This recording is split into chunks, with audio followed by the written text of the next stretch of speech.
হ্যাঁ, টাকার অভাবে ভালো মন্দ। আচ্ছা, ফাইনালি কাকার হাতে মিষ্টি দেওয়া হলো আর কাকা অনেক খুশি। আসসালামু আলাইকুম, সবার কি অবস্থা, কেমন আছেন? আশা করি আল্লাহর রহমতে অনেক অনেক ভালো আছেন। দেন আমিও আল্লাহর রহমতে অনেক ভালো আছি। দেন আজকে আপনাদের দোয়া এবং কি ভালোবাসা আজকে আমার ঢাকা থেকে আরেকটা ব্লগ।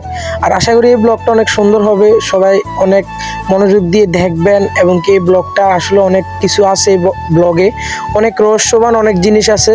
আশা করি এই ব্লগটাতে আপনারা সবাই আমাকে অনেক সাপোর্ট করবেন এবং কি আমার জন্য দোয়া করবেন।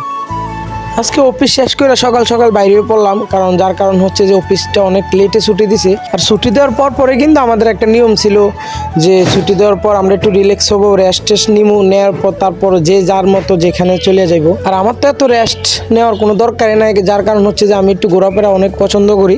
যার কারণ হচ্ছে আমরা হাতির ঝিলের উদ্দেশ্যে অনেক রওনা দিছি অনেকজন, অ্যান্ড অনেকজনের মাঝখানে একটা লোক চলে গেছে, যার কারণ হচ্ছে যে ওর একটু সমস্যা হয়েছে, হয় চলে গেছে।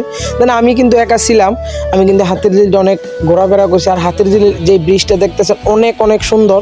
হাতির ঝিল তো অনেক কিছু আছে, আর এই যে পানিটা আমার তো অনেক সুন্দর লাগতেছে এই পানিটা আর কি। আর এদিক দিয়ে তো পুরোটাই সুন্দর আশা করি, কিন্তু বিশেষ করে আমার তো এই পানিটা অনেক সুন্দর লাগতেছে, যার কারণ হচ্ছে যে পানিটা অনেক সবুজ, আর আমরা তো বাঙালি হচ্ছে সবুজ। আর এই পানিটা দেখার পর আমার আর একদমই সহ্য হচ্ছে না যে আমি এই পানিতে নামতে হবো, কারণ যার কারণ হচ্ছে আপনার দিনে অনেক মানুষ এই জায়গায় গোসল করে, আর আমি তো এখন রাত্রে আছি, রাত্রেবেলা তো গোসল করা সম্ভব না। এখন দেন আমি কিন্তু এই জায়গায় নামিয়ে গেছি অলরেডি।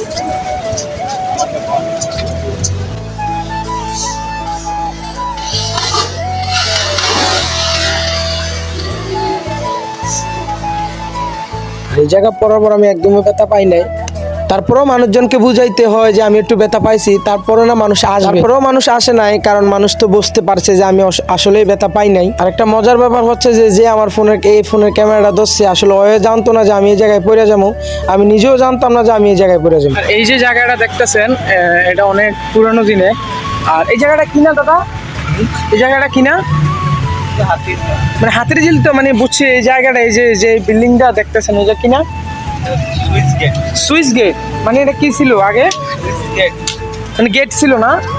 আর এই যে পুলিশ, আর দেখতে তো পাচ্ছেন এই জায়গাটা আপনার সুইচ গেট, মানে আগে এক সময় জায়গাটা গেট ছিল একটা। আর আরেকটা বিষয় হচ্ছে যে কাকা দেখছে আজকে লোকজন মিষ্টি খাইছে, যার কারণে কাকা কইতেছে, কাকা বলছে যে আমার একটু মিষ্টি খাওয়া। আমার বাসায় তো অনেক মিষ্টি ছিল, যার কারণে কাকার আমি মিষ্টিগুলো আনতে চলে গেছি বাসায়। দেন আর বেশি কথা কই না, বাসায় যাও যাক। এই মিষ্টির জন্য নেওয়ার জন্য অলরেডি বাসায় চলে আসছি, কারণ আসলে বিশেষ করে ঢাকা শহর অনেক ফ্যামিলি যে আজকে অনেক বছর ধরে ভালো কিছু খেতে পারে না, যেমন তো সাধারণত আমারে দিয়ে বোঝায়, কারণ আমিও তো খেতে পারি না আমার গ্রাম অঞ্চলে। আর ঢাকা শহর আসার পর তো আমি অনেক কিছুই খাই, কারণ আমাদের যে অফিসগুলো অনেক দামি দামি অফিস, আর এই অফিসে যে চাকরি হয়েছে আমার ভাগ্যের বিষয়।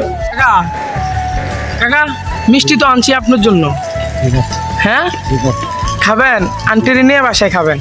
ফাইনালি কাকার হাতে মিষ্টি দেওয়া হলো, আর কাকা অনেক খুশি, অনেক খুশি নি কাকা? খুশি।